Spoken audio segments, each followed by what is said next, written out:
Director of Campus Ministry here at Xavier. And we are very excited to have this moment in time in Xavier's history to have the dedication of this Interfaith Prayer Chapel. When Father Peter Hans Kolbenbach was with us a couple of years ago, the superior of the Jesuit order, he talked about, reminded us really of the initial mission of the Jesuit order back in its infancy and how it was summarized by the phrase, simply to help souls. And he expanded upon that a little bit to say that really what we're here to do is to help people deepen their relationship with God. I was just reading C.S. Lewis a couple nights ago, and Lewis was talking about how he says, I don't believe that we have a soul. Stopped reading at that moment. Oh, very unlike C.S. Lewis to say something like that. And he says, rather, I believe that we are a soul and that we have a body. How much more important than is this work that we do here at Xavier? Peter Hans Kolbenbach went on to say when he was here that, especially in this time, in this day and age, when so much of the civil unrest and so much of the tensions in the world are through misunderstandings of faith traditions and religions across the globe, how much more important is it that we at our Jesuit institutions open our arms not only to Catholics and Christians, but to indeed to all faith traditions. And specifically he said that we support them not only through our academics, but also through our student life and through campus ministry. So it is with great joy that campus ministry, along with many others, come together today to dedicate this chapel. Before I introduce Brad, whom you might know, I want to do just a few thank yous. Specifically first to Rabbi Ingber and his great support of the space and this project, his vision for this as well, and the very chairs you're sitting on come from Hillel. So thank you, Abie, for that. To the folks who met with me and others, Dr. Yoshi and Dr. Anis Malek, who couldn't be here today, the many students and their vision and their hope, their dreams for this space. Dr. Malek and Dr. Yoshi specifically said how glad they were that we got a space with natural light and running water. That was two of their great hopes and dreams, as well as that of the students. Thanks to Res Life for her staff for supporting this project, transforming the chapel into the Interfaith Prayer Space.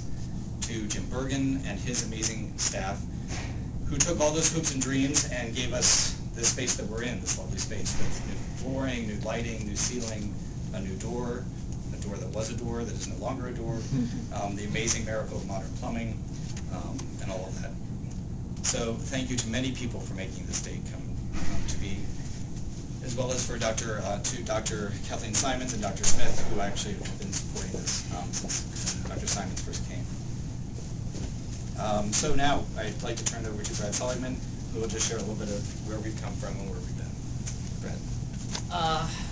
Starting in the mid-90s, the director of International Student Services realized that she was working with a religiously diverse student body, and this was an aspect of the diversity in ISS that wasn't being tapped.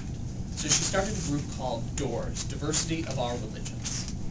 Fast forward to 2006, the Interfaith Club was entering its second year, and while DOORS no longer existed, the university population as well as the nation as a whole had only become more religiously diverse. So interfaith dialogue, cross-religious dialogue had only become even more important.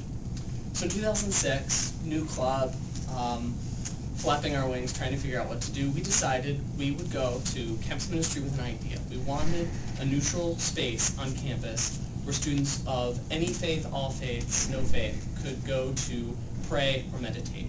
So we planted this seed and hoped it would take. Starting 2007, seed took to root because we got support from SGA, had passed a measure that there would be funding to make a space.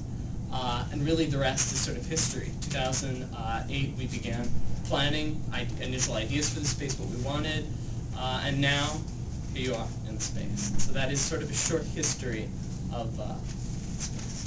And I guess I wanted to close with a hope for this space, a quote from Khalil Gibran. He was a Lebanese Christian poet who wrote at the beginning of the 20th century. Should you really open your eyes and see, you would behold your image in all images. And should you open your ears and listen, you would hear your own voice in all voices. So I hope that this room can be a catalyst for Xavier students to respect all voices here and as the Jesuit mission to see God and find God in all things. Thank you. I did have one last thank you that I neglected because I went without notes, which is a mistake of any speaker, and that is to thank student government. They were the behind-the-scenes money that made most of the space available to us. Maggie Meyer a year ago set aside $11,000 for this, and student government has been good enough to continue that commitment. And so we are most grateful to Craig and Carter and Josh for keeping that commitment and making this available. So thank you to them. Abie? As Joe mentioned, there's always a risk in thanking some people and perhaps forgetting an individual. So let me acknowledge the Brooklyn Center and its director, Dr. James Buchanan, in creating an environment that really allowed these very precious seeds to flourish and grow, not to minimize the work of the Eichel Center, Decent Justice, and everybody else. But I think that some of that history is very, very important. Thanks, Brad. I'm honored to share a few words with you in this most special place.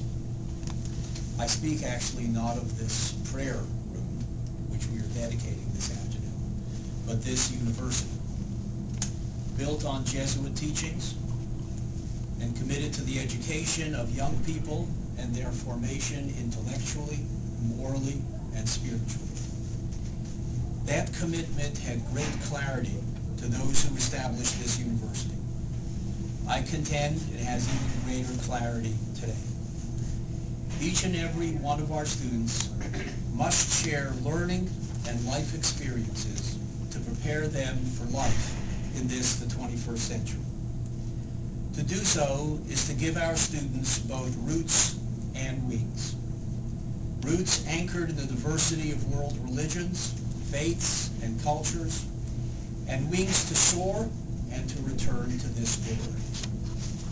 For a university becomes a university only when students and teachers enter into it to learn.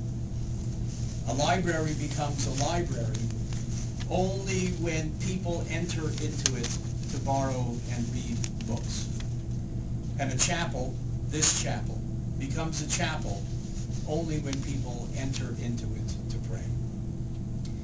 Ibn al-Arabi, the great 12th century Sufi Muslim mystic, taught, there are as many ways to Allah as there are human beings. That teaching is so beautifully mirrored in the Native American teachings of the Seneca Indians. All children of earth will be welcome at our council fires.